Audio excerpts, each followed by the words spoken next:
Good evening, today is January 19, 2025.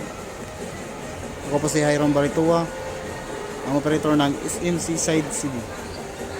Ang machine kami ginagamit ito itong araw na may 39 meters.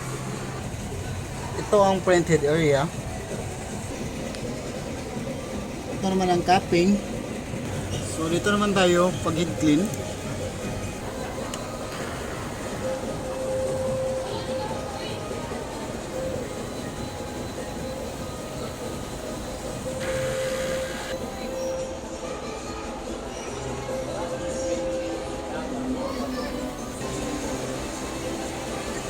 So after mag-heat clean, punasan natin yung wiper. Next naman is nozzle check. So ito yung result ng nozzle check.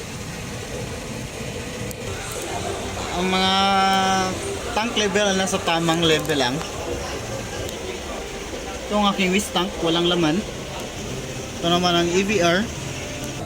Ito naman ang ground wire. So sa stocks, ito naman yung mga used ink ko naka-basket. Ito naman yung mga stocks ng ink ko. So ito yung nagagamit ko sa mga ink. Yung nagagamit ko sa cyan, isa. Ito din sa magenta, isa. Ito naman sa yellow, isa. Sa black, isa. Sa white, sa film, sa solution, powder. Ito naman yung daily checklist ko. At ito naman yung daily output record ko. So, yun lang, maraming salamat.